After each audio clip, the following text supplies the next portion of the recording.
Welcome to Toffee TV. I am joined in the studio by Christian Polanco from the Cooligans. Yes. Very funny podcast from New York. And we can talk about an Everton victory, which is incredible. It's been a while. Arsenal and Mikel Arteta turned up. We give them a goal lead and we beat them. Christian, your first game at Goodison Park as well. Yeah. What a game to come to. I mean, it's been over 2 months since a victory. I don't know what it was, but I had a feeling. We also call this the Cooligans Clásico, right? Yeah. My co-host Alexis Guerreros is an Arsenal supporter. We were supposed to see Everton versus Arsenal in the summer. It didn't happen. We said we got to go see this fixture, and there was something. I don't know what it was. I don't know if it was the warm welcome from all the Evertonians, the scouts that I had the day of the match. I just felt positive about it, and we got a victory, and in incredible fashion. It was unreal. I mean, I've seen your video. Very nice of someone to film you. Right. Film the goal from Damari Gray and you. It was incredible. But going into the game, obviously Everton were 8 without a win. There's been a lot of turmoil since the Merseyside derby last week. Marcel Brands has left the club.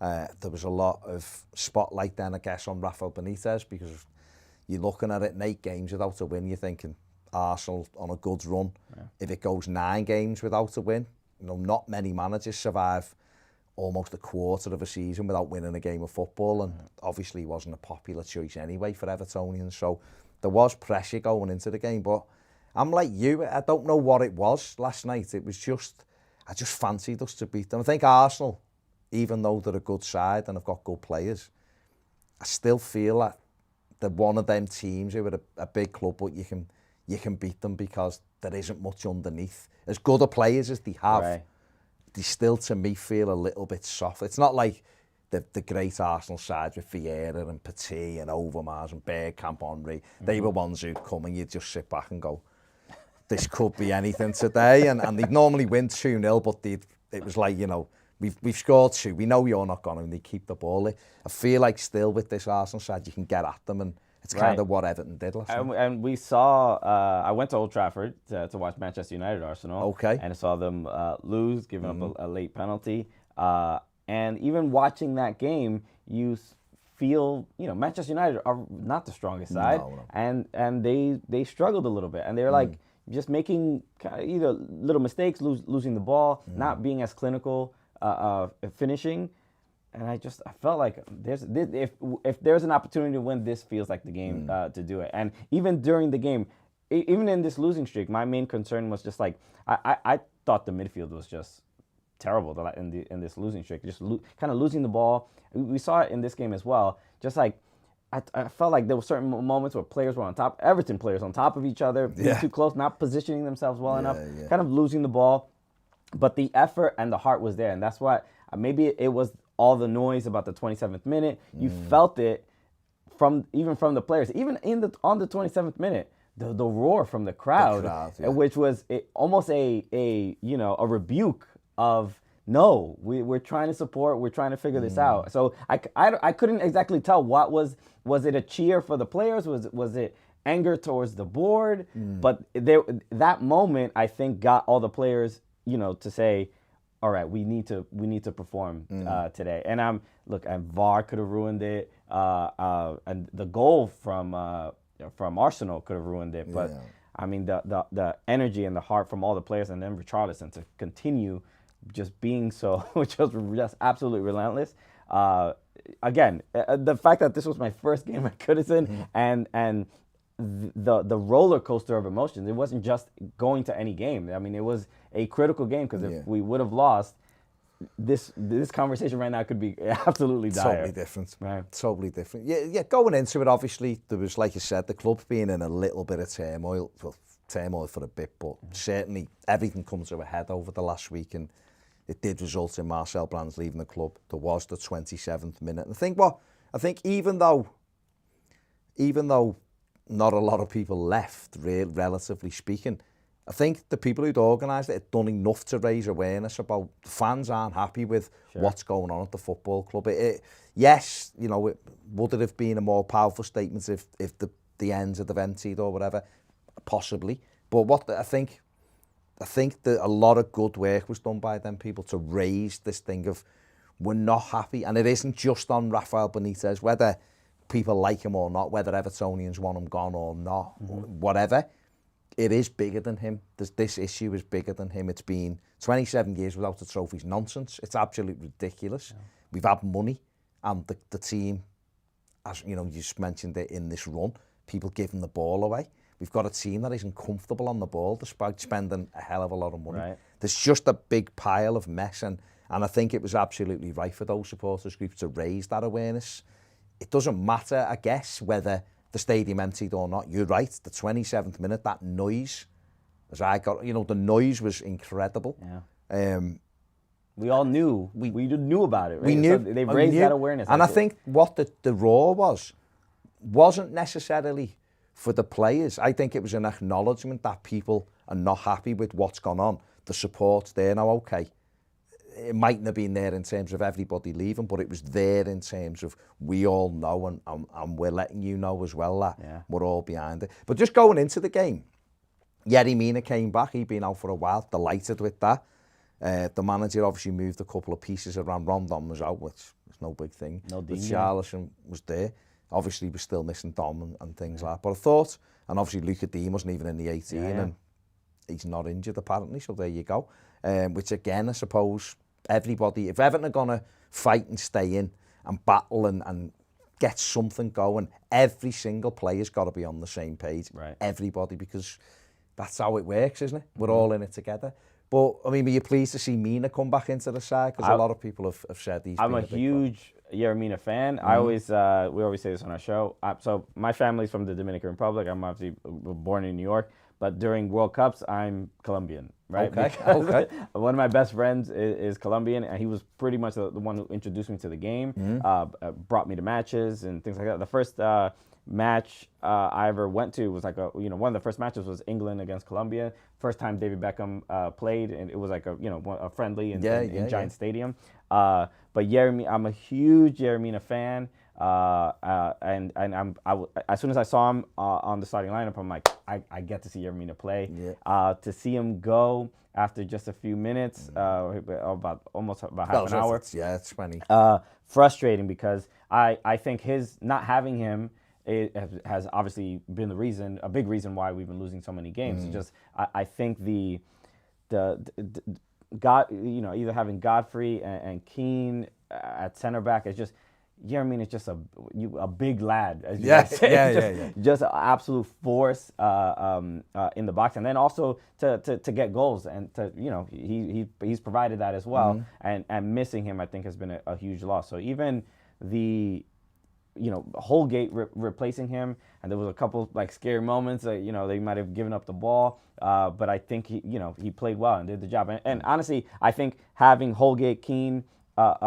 And Godfrey there, I mean, just allowed just a stronger defensive presence as opposed to, not to knock Luca Dean too much, but like as far as who's the better defender, you would probably go with Godfrey. Over Dean. Yeah, definitely. I mean, obviously Dean beats him offensively, but that's the way it is. But I thought Everton started the game really well. I thought they were, in terms of not necessarily controlling the game, but there was intent there from the first whistle. Although we got in Arsenal's faces enough. Townsend, obviously playing a bit more sensible, was in charge of pressing and stuff. And we had a couple of nice little moves. One was a lovely little move, and Ben Godfrey slipped in the box where we got in round them, we played our way out of trouble. Damari Gray had gone on a little run and sliced it over the bar. Right. That was his range, though. He was saving his best for last. And I thought we were very competitive. Arsenal do what Arsenal do, which is move the ball nicely, but they weren't really penetrating. And the game, I guess we were looking to load the box a little bit more, and if there was any kind of criticism, it was we weren't getting enough bodies in the box when we were on the counter-attack. But we did score a goal, which we all thought was a goal. Richarlison with the header. And then when you watch it back, his arm and his head is offside, but I mean, the second one was criminal to take that. Well, we will come on to that. But the first goal, when that goes in, the natural thing is he's celebrating because you look in the lines and hasn't got his flag up. You think that's a goal. Yeah. And then that moment, the VAR comes on and you're just like, you're right. And it's interesting. Obviously, going to MLS matches, we experience the same thing. VAR, is obviously part of the game everywhere. But there was some authenticity to seeing the screen, the purple screen, and the VAR, and goal ruled offside. I'm like, it hurt a little more. There was a branding to it that that's the one that felt like it's. Especially, the big difference in MLS. Obviously, there's playoffs and things like that. But this is like my first Everton Premier League match that I saw, and it feels the pressure of every moment, of every minute, of every touch of like Premier League matches. Points are so hard to come by that those VAR decisions. You start worrying, is this going to affect the end of my season? Is this going to be the reason we don't make it to Europe or we're fighting for a relegation battle and stuff like that? So it hurt. And it's funny because we were filming stuff because we were filming we're filming, the experience around the game. Yeah. So I had like a little camera and so I'm filming myself. And so I have footage of literally just like selfie style of me watching the goal go in, celebrate, and be like, what is going on? No! So I have all this emotional roller coaster. So that's why the video of the Demarai Gray goal is there. And I'm just like, I'm watching the game, and then the videographer was filming me. So it was just like, I couldn't believe he captured the goal and my reactions. It was unreal. That was brilliant. But obviously, in typical Everton style and stuff that's going wrong was a minute later, Arsenal go and score. So you've had the joy. We all thought we were ahead. And a minute later, we're behind. And, Kieran Tierney was a good goal, actually, good move. But he has a little bit of luck with the deflection on the cross. But no one's tracked the run of Odegaard. Ben Godfrey, I've watched it again a few times just to see who really should be tracking Odegaard. And because Godfrey makes a motion towards him, but he's also got Saka. So when he runs to try and put pressure on Odegaard, Saka's on his own. Yeah. And I'm thinking, should Michael Keane have gone or one of the midfield players? But Odegaard finishes it off his shin into the corner, steers it beyond Pickford, and you're like, the way things are going at the moment, we've just had a goal disallowed and a minute later going into half-time and 1 down. And I thought, the whistle goes, and I thought the crowd were okay at half-time, with boos or whatever sometimes, but there wasn't really. It was just like, I think everyone was just like, that's a kick in the plums. It was a good half. It was a good half. And I think obviously VAR overturning the goal hurt. I when Arsenal scored, I wasn't deflated. I was like, I felt like we played better. The one thing that's fascinating, especially, I'm always watching the games on television, getting to see the sort of body language and like emotional reactions of players, it helped it helped me form probably a more concrete opinion of the players and where they are. Like there was a free kick, Andros Townsend sends it far, and it goes out of bounds, and he's like frustrated with himself. And then he gets subbed off on Andrew Gomes a little bit later. But there's something to be said about like the majority of the players really just kept moving forward and didn't allow. Richarlison is the exact perfect example of this. Just VAR overturning 2 goals, and he just kept going. You didn't see any sort of negative body language. And that is, I think that is just, that's what we need, especially in these times. It's like, we're all miserable, but the 11 on the pitch need to not be that and not allow their sort of emotion to overtake, their play. So, it was great to see that. No, I think that's a really good point, because obviously if people are talking about maybe replacing the manager, or what normally happens is you begin to notice that the players' body language is when we're not doing what the manager says, and frustrations there, or they just look dead on the feet.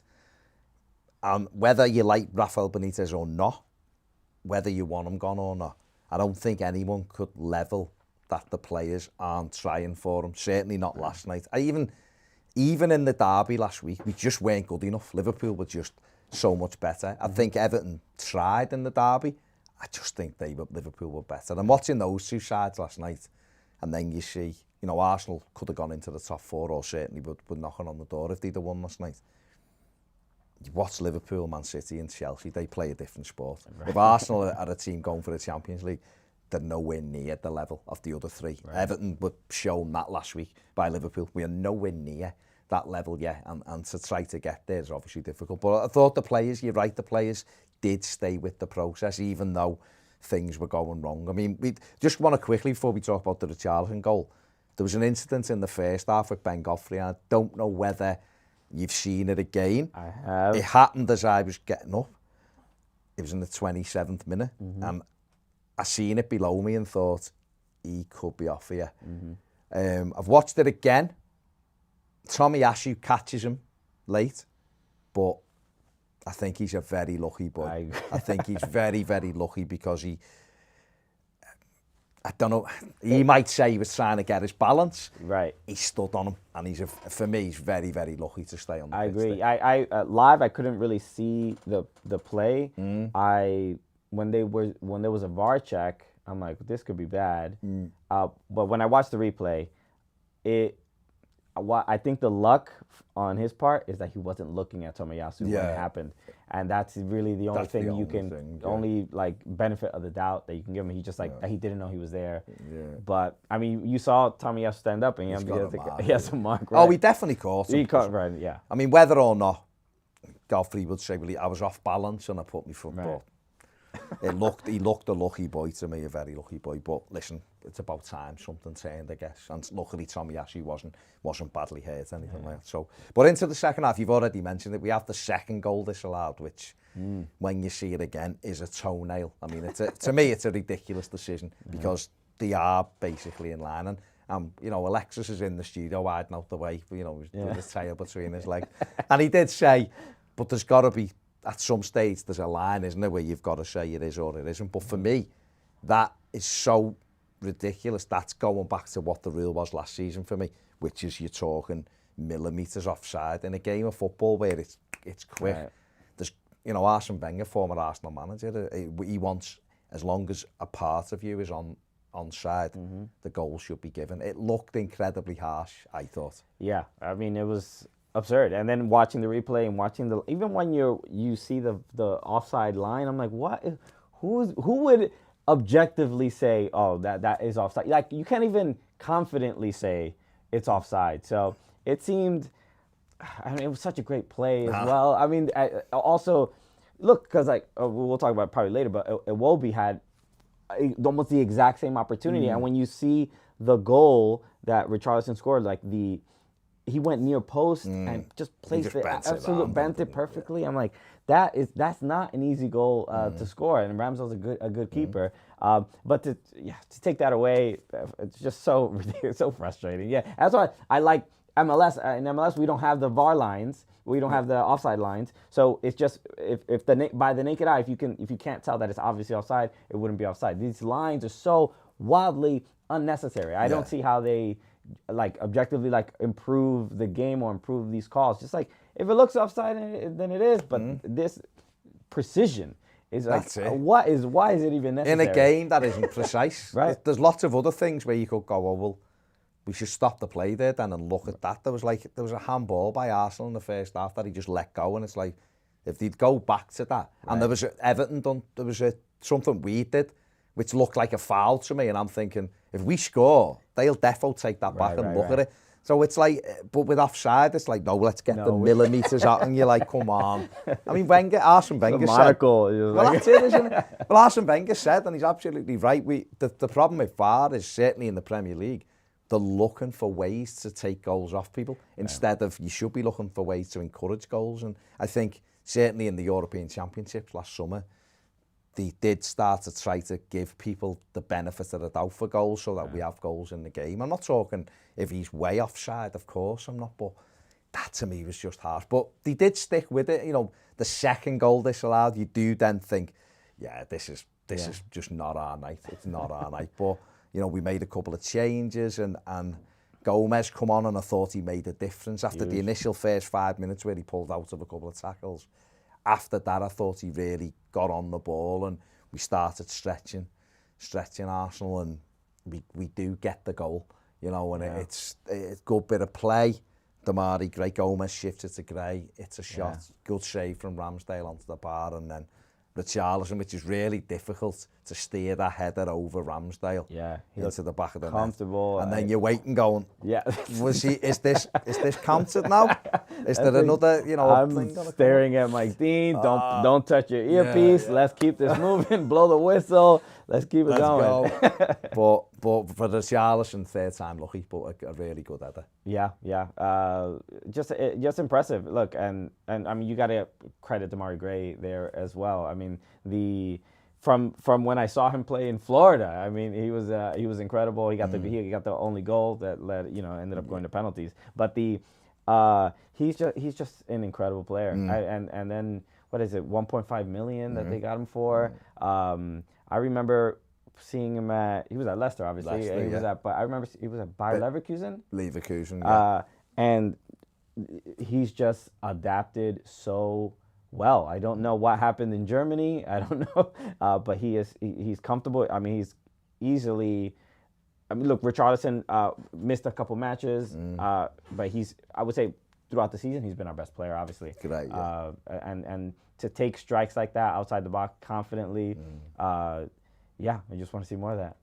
That's it. He's got the abilities. I think it's the most goals he scored in the Premier League season. Already got 5 goals already and 2 assists. And you're right. I think 1.6 million it was, which is just, when you look at the money Everton have wasted, and then you see that, you go, you've got a little bit back with that. Good bit of business, but what Everton did really well was they carried on trying to get that second goal. Arsenal, strangely enough, had the last 5 minutes of normal time, I thought, was the best Arsenal played in the whole game. I think Everton were tiring.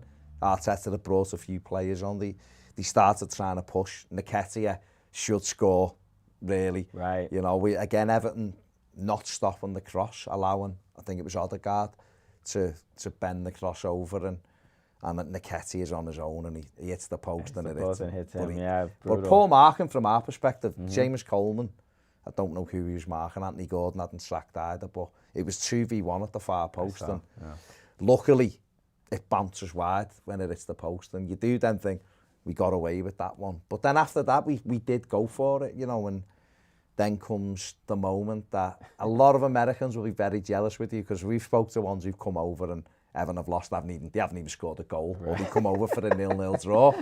And you then get to see probably so far, certainly up there with Townsend against Burnley, one of the goals of the season, and brilliant play from Andre Gomez, carrying strong, flicks it wide to Damari Gray, and he sets off on a run. And when he hits that shot, it's one of them when he hits that shot. What are you shooting? Oh, good goal.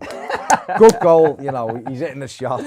Hits the post into the other corner, and Goodison limbs, delirious stuff. And what was that like to be in Goodison for your first ever game and to see an injury time goal? It's so incredible. I mean, it's a miracle that moment for me was recorded, because and I play the video back and I hear, like, as soon as the ball is kicked, you hear, get in. To be fair, we do that anyway. It doesn't matter where it's going. It's the accoutrement of of this moment that I got to sort of experience with everyone else. There was a couple next to me, immediately embraced and hugging, who were generally, you could tell they just been Evertonians for 50 years. They were just watching, just comfortably, not saying a word.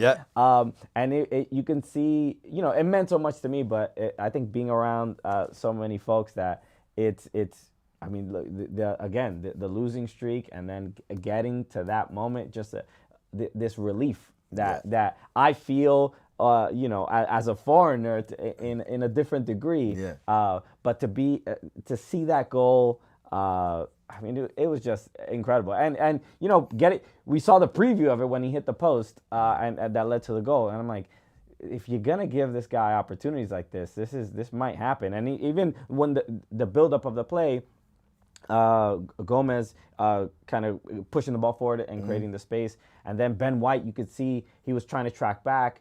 and you could tell he's just tired, and he just doesn't have the energy. And Damari Gray's like, oh, okay, this is my opportunity. And for him to just take that shot, I think the thing I was most proud of was that Everton were not settling for the draw. They really, you could tell, like you mentioned, they were tired, but they were not settling for it. And that felt so great as, just, they could have taken the draw and just said like, okay, now we're on the right track, we got a point.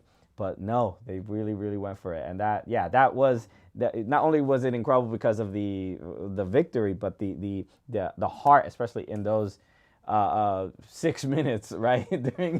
Because of Arsenal's time wasting. But those last 10, 15 minutes were emotional. The roller coaster was incredible. So I mean, as coming from abroad and getting to see that, I'm lucky. I got so many DMs from people like, oh, I've gone to Goodison 3 times, never seen them win.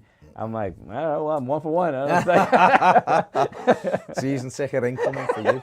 It was amazing, and obviously the scenes. Few people had left, which is mad. But there is a beautiful irony in there, is that Arsenal were wasting time from about the 10th minute, which is weird to see. But certainly Gabriel, the amount of times he rolled around on the floor, Tavares or whatever you say his name, wasting time, Ramsdale moving the ball, leaving it, and it's coming back to haunt you boys, and it does. I know we as Evertonians but I thought what was really interesting was that Everton did go for the 3rd goal, and we had the opportunity. Alex Iwobi clears a ball from the edge of our box up in the air. Richarlison's just too strong for Ben White. Holds him up, and it's Iwobi who gets onto the end of the pass. He could have gone the other way. I think it might have been Gray the other side, but he went to Iwobi, and he's in, like you rightly said, the same as Richarlison. He's got to finish it. He's too... I don't know whether he was knackered because he'd cleared the ball and got up, but he's got to just get that out of his feet and put it away. Hesitate, and it allows Ramsdale to make a good save. But in typical Everton fashion, you're thinking, if he just dinks that over him, it's 3-1, limbs again. You can breathe that sigh of relief. And then I've watched it since, and we still have the ball for another minute. We have the ball in the corner. Richarlison's doing brilliantly, holding it up. He's dinking it through 3 men and keeping it. And we somehow give it away. And we're on 96, 56, and Arsenal break. And you're like, where's the extra minute come from? Why are you carrying on? And they actually do probably the best move of the match. The ball goes in. I think it's Odegaard, who steps over the ball. Oh, there was a dummy, There was a dummy, and it goes to Aubameyang, and he draws the foot back, and you're thinking, please, no. And luckily for us, he hits it with his heel, and it goes wide, and the referee blows his whistle. Well, where's he got the extra minutes out from? It's like 6 minutes is a lot. Why are we playing 97? Well, the whistle goes, and that relief was it was just so tangible, wasn't it? And the noise at the final whistle, and everyone bouncing, it was brilliant. Yeah, I mean there wasn't a comfortable minute in those 6. Thanks, Alex Iwobi. It's fascinating. Even obviously Alexis, my co-host, is an Arsenal supporter, so I'm usually inundated with in the United States. There's so many Arsenal fans. I have so many friends that are Arsenal fans, and it was fascinating to be on the opposite end of that and see, all the Arsenal fan TVs and all the, everybody like, Aubameyang, why do they think he's done? We can't, and it's like that moment was obviously scary, but I think it says a lot about, Arsenal have a lot to figure out, and who knows what their sort of issues are or whatever, but to be on the opposite end of that and experience that victory, and even though we just got it by like the skin of our teeth, it was not, it's a Cooligans Classico, so I'm happy to be Arsenal, Oh, absolutely, and that's the last 3 on the run. Everton have won, done the double over them last season and beat them again this year. So big win up to 12th, which is dizzy heights of us, of late. We've been sliding, we've been slipping down, but it's a big win, and it's such a strange thing, because you look at the table now and you go, they're a win off the top 8. They're like the 5 points off Europe all of a sudden. Right. And you do you want to be looking the other way, don't you? Because it was getting to the stage where I'm happy on Saturday that like Newcastle haven't, I knew Newcastle won the weekend, but like Norwich haven't won and things like last week. It's and you're going, wow, something's gone wrong here. Made up Leeds and Brentford drew on Sunday, and it's like I want to be part of that. I want to be looking, going, we need to be catching these teams, but hopefully. I mean, sometimes in a season, a result like this where you get it late against a good side and it can flip your season and get upward trajectory. Everton has still got some difficult games coming up, there's no doubt about that. But what that should do to Everton's confidence, surely that'll give them a kickstart. I hope so. I thought the confidence was going to be built after the draw against Manchester United. I thought that's where it would kind of begin. But, the loss to Watford, the loss to Brentford, and with, those were... What is going on? Days. But no, I'm optimistic. I have that blind American optimism anyway. So I think it's just such a huge result. I mean, you seeing the players celebrating. The game, without VAR, this game is 4-1 easily. I think going forward, and I think Rafa making these decisions that maybe the supporters don't really understand. With Lucadini, we don't know exactly what's going on. But I was even frustrated. Remember, I said I'm Colombian in the World Cup. When James left, I'm like, I get maybe he's not the prototypical Everton player, but we see what he can do. Maybe give him a longer leash a little bit. But maybe Rafa's just like no tolerance for someone who doesn't believe in what he's doing, and he maybe has to make tough decisions and bench really good players. Let me ask you this then, because I think you might have a slightly different, kind of take on this than us who are in the city, and we've experienced what he said, and people don't like it, and that's still bubbling under, and there's a percentage of people who can't have him, and want him gone. And what for you looking? I don't want to say on the outside because you're Evertonian, so you're one of us anyway. But what I mean is, without being kind of based here, do you look at the whole thing and think, well, he's a coach, he's got a lot of experience, it's right to follow what he wants?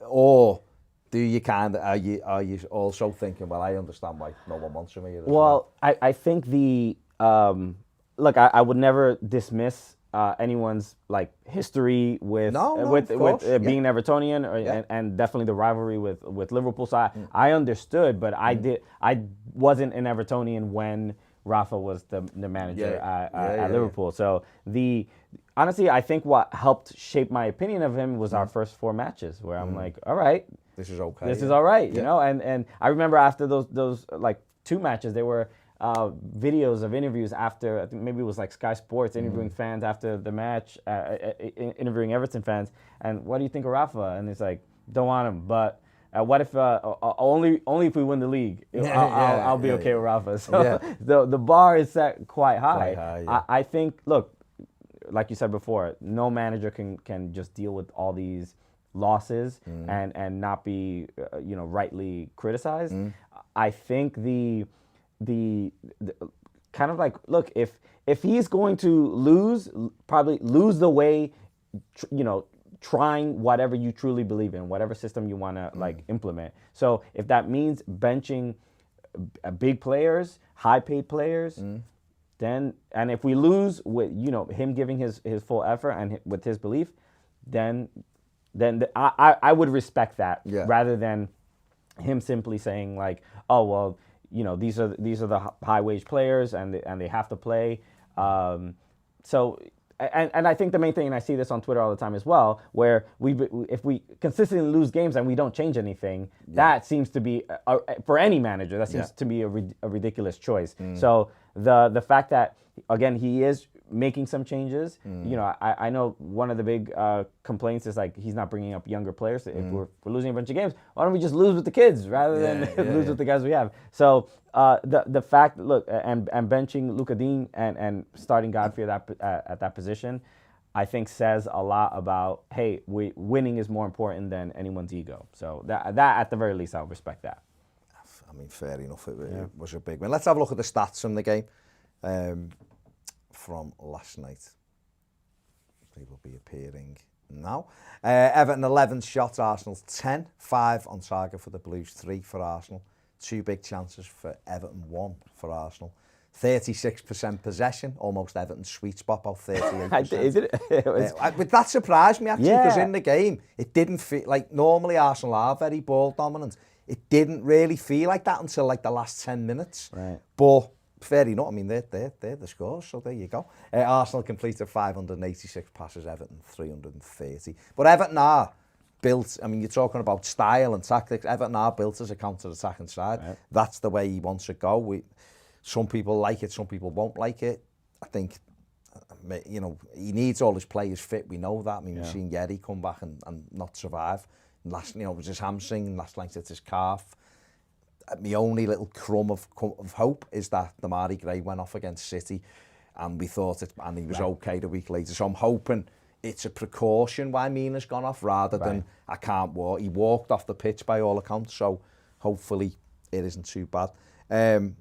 But listen, we're a counter-attacking side, and if it wins us games... Yeah, I mean, the one thing I noticed in this particular game, I thought too much negative, like too much backwards passes. There were so many moments in the middle of the park. Doucouré had... You could feel it in the crowd. That's a thing I love about... you don't get to experience in America, that everyone is so knowledgeable about the game. The crowd is like, if you don't make the right pass, everybody's like, oh, and they know exactly, no, that's not what you should have done. Doucouré had a couple of that, and I think that's him still building his confidence after the injury.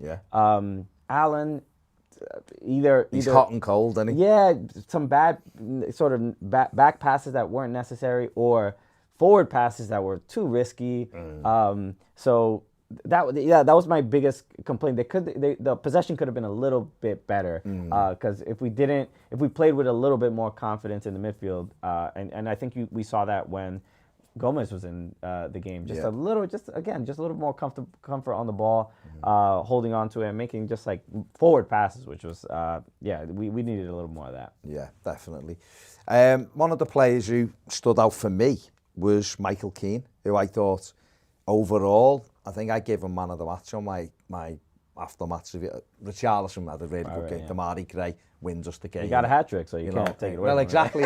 And maybe in hindsight, it should have been Richarlison, but I just thought overall, because Arsenal didn't really do anything up front, Lacazette did, and I thought Michael Keane was key to that. Let's have a look at Michael Keane's numbers from last night. 2 clearances, 1 interception, 75% of his duels, completed just over half of his long passes and 73% passing accuracy. But I thought he stepped in a lot of times, and he's the one, I guess, in the back four who was comfortable enough on the ball to either play it out or he hit a couple of tremendous long-range passes as well. But for someone who can be up and down, Michael Keane, and his confidence can drop in a second, and you feel that in the game. You mightn't feel that as much watching it, but when you're in the ground, you literally see his confidence just drain. I thought he stuck to the task last night defensively. Yeah, I thought he was great. I love that pairing of Keane and Mina. So that was, like, again, my main concern when Mina left the match. But I loved, especially seeing it in person, I loved seeing Keane just move up with the ball. It seems like he has a little bit of freedom to kind of direct the game a little bit, because there's not, sometimes those forward passes don't really happen from the midfield. And they probably don't really expect that much from the center back and moving up, but great passes the entire game. So yeah, I agree with you. A good game. I mean, one person you did mention, we will look at him as well, is Richarlison, who I noticed there was a picture in the dressing room after the game. He had the match ball and all that, even though 2 were disallowed. But I thought he was brilliant as well last night. We needed a mature performance off him last night. Sometimes he will, you'll know this with South American players, they wear the heart on the sleeve, and sometimes he allows his frustrations to get away from him. But I didn't think he did that last night. Even with having the 2 goals disallowed, he could have easily put his head down and been like, it's just not my night. And he didn't. He stuck to the task and got us the equaliser, and Iwobi should have given them assist, really. Plays Iwobi and he should knock that in. But let's have a look at Richarlison's numbers from last night. 50 touches of the ball, 1 goal, 1 shot on target. completed 75% of his dribbles and 4 key passes. But what he did do was he gave £50 million man Ben White a really tough evening, and Gabriel, who he could have been wearing an Everton shirt, but I'll be honest, I'm quite happy he isn't. But he gave them a bit of a tough time, I thought, last night, Richarlison, and made them aware they were in a game. Yeah, and I love just the 50 touches. I mean, there's a lot of forwards that don't get, who are not that much part of a game, and he was everywhere, wanted the ball, put himself in great positions, and we were talking about towards the end of the game, he was just like, he just didn't even seem tired. It was not letting anyone get the ball. Technically was so sound. One of the best games I've ever seen him play. Obviously it would have been nice to see more goals and more numbers from him. VAR took that away, but just unreal. Yeah, just an incredible game. I mean, it's still a weird, like, it feels like a dream. You know what I mean? It's almost unfair that I didn't get to suffer. You know what I mean? I feel like No, it's good. No, it's good. Honestly, we want less suffering. Okay. There was literally a thing about 27 years going into last night. We have had suffering. Alexis come bouncing in before and tried to say, "Oh, we've suffered as well." You've won 2 FA Cups in the last few years. Pipe down. You've won trophies. Champions League 23 years on the run under Mr. Wenger. So no, we have suffered. So you don't want any suffering. You don't want any suffering. We want more wins, more games last night. But no, it was fantastic and brilliant for you that you got to experience it. But Everton have won. They have ended their awful run, which it's been an awful run. And all of a sudden, go to Crystal Palace at the weekend now thinking, well, they're on a poor run. Yeah. We can get at them, and it'll be a tough game. It always is at Palace, but you go there with more confidence. And if Everton were to grab a point or whatever, then you start building that little bit of momentum. Obviously, Chelsea away is a very tough game after that. But then, for me, Everton have them 4 very winnable games after that. So all of a sudden, it just shows you what a win can do. You'd have to follow it up, of course. But it broke a horrible sequence, and it feels nice today, I'll be honest. I'm happy I could be the catalyst that changed it all. Well, we'll know if we get beat by Leicester and you're not there, we'll know who to blame. Big thanks for Christian for coming in. Let us know what you think in the comments section below. Give the video a thumbs up, subscribe if you haven't. And if you want more videos, including daily live videos, where this show carries on now for a little bit, join us on Patreon. The link is in the description. See you later. Right, we are back on Patreon.